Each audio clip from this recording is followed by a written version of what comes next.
Сіздер де осы рецептпен жасап көріңіздер. Міне ортасын көрсетейін. Үлпілдегі әдемі жұмсақ бауырсағымыз дайын болды. Сәлем достар, менің каналыма қош келдіңіздер. Бүгін менің асханамда әдемі дәмді жұмсақ 15 минутта ашитын бауырсақтың рецептімен бөлісетін боламын. Ол үшін бізге осындай дүкеннің кефирі керек. Мен 300 грамм алдым. Ол жылы болу керек. Мен пешімізге салып кішкене жылытып алдым. Енді осыған жарты шай қасықпен нан содымызды саламыз. Және осылай араластырып аламыз. Неғұрлым айранымыз жылы болса, соғұрлым бауырсағымызда әдем болады. Өздеріңіз көріп тұрғандай, міне көпіршік пайда болды.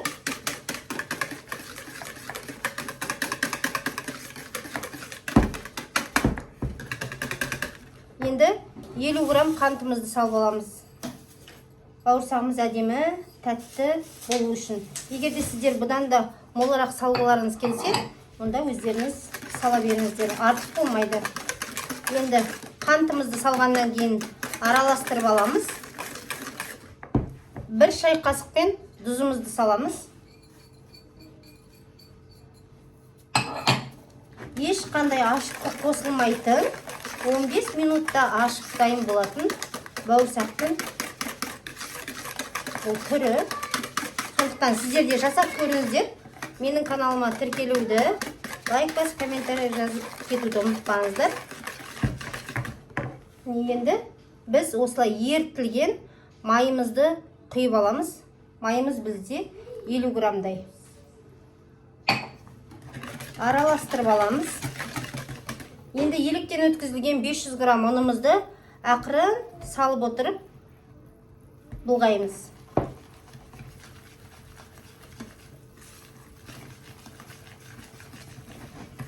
Бауырсағымыз жұмсақ, әдем болып бұқтырылу керек. Сонда үлпілдек бауырсағымыз пайда болады. Тағы бір бөлігін салып алдым ұнымыздың. Енді қалған ұнымызды салатын боламыз.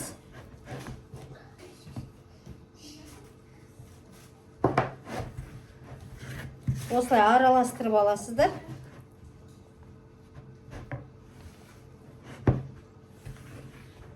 Енді қазір қолымызбен біріктіреміз.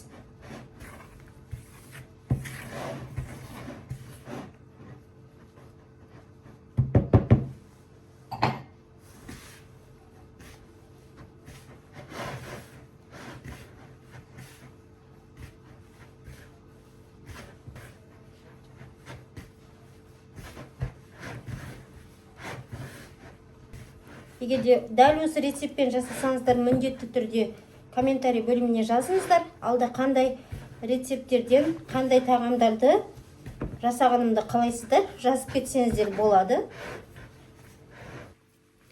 Міне бізде осындай жұмсақ қамырымыз дайын болды. Енді 2-3 рет басып жіберейік. Әсіресе қонақ келетін кезде тез дайындап жіберсеңіздер өте жақсы.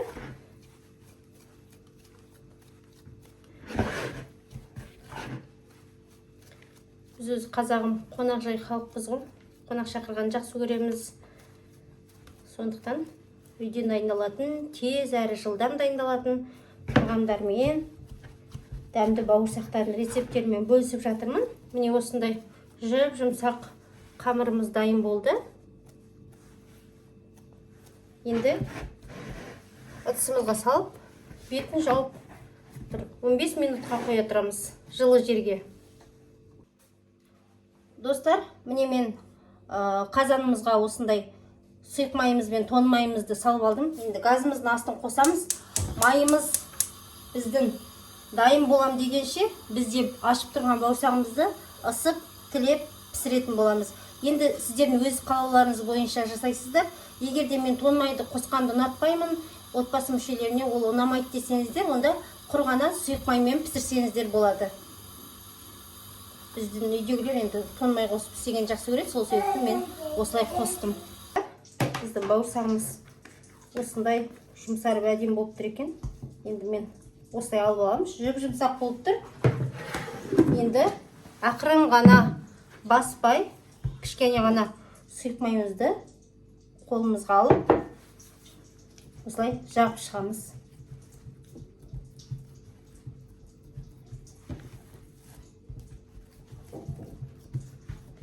Ешқандай ұн қосудың қажеті жоқ.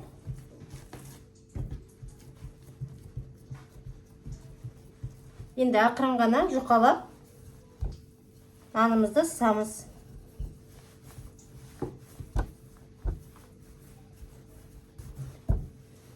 Осы рецептпен міндетті түрде бауырсақты жасап көріңіздер. Сосын кері байланыс күтем сіздерден. Міндетті түрде жазыңыздар. Менде осылай шықты деген сияқты сіздерден күтемін.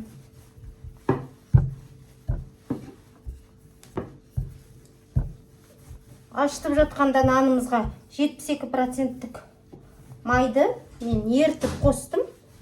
Егерде проценті жоғары май болатын болса, сіздерде де бауырсақтарыңыз болсын, шайға дайындаған пирогтарыңыз болсын, әдемі дәмді болып шығады.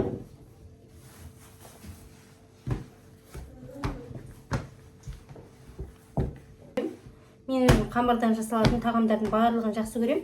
Қонақ келсе де нанды, еттің нанын үйден ысып дайындап жатамын. Сондықтан алдағы уақытта ет асудың қандай тиімді жолдары, наны қандай езілмей әдем болып түсу керек, барлық өзімнің білгеніммен бөлісетін боламын. Сондықтан каналға тіркелуді ұмытпаңыздар, тіркеліп алыңыздар. Қоңыраушаны басып қойыңыздар. Менің күнделікті жаңадан шығып жатқан видеоларымды, рецепттерін қарап отырасыздар. Міне өздеріңіз көріп тұрғандай, нанымыз өте жұқада емес, қалыңда емес, осындай көлемде болып тұр. Міне. Енді нанымызды кесіп аламыз.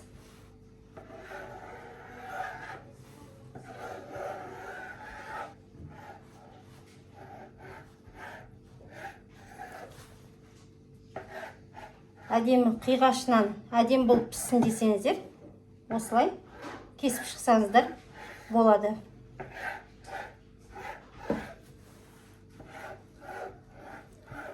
Майымыз да қайнайын деп жатыр. Енді қазір пісіре бастаймыз. Өздеріңіз көріп тұрғандай, міне біздің бүгінгі бауырсағымыз пісірейін деп жатқан. Бүгін 15 минутта осындай дайын болатын, аштықсыз тез ашитын бауырсақтың рецептісімен бөлісетін боламыз. Сондықтан каналға тіркеліп алуды ұмытпаңыз. Енді пісіруді бастаймыз. Майымыз қызды, енді пісіруді бастаймыз. Бізде бауырсақтың кішкентай осындай бір бөлігін майымызға саламыз. Бұл сіздерге кеңес. Алдағы уақытта бауырсақ пісіретін болсаңыздар, осындай кішкентай бір бөлігін майға салып, барлық бауырсақты пісіріп алғанша ол соңына дейін тұрады. Біріншіден бауырсағымыздың барлығы күйіп кетпейді. Екіншіден жұмсарып әдемі пісуіне пайдасын тигізеді. Мен өзі бауырсақты қызарып пісіргенді жақсы көрем. Мен нағашы әжем ауылда болғанда осылай бауырсақты пісіргенде тоң май қосып пісіретін. Бұл қызарып пісіп жатыр. Дәл осы рецептпен сіздер жасап көруді ұмытпаңыз.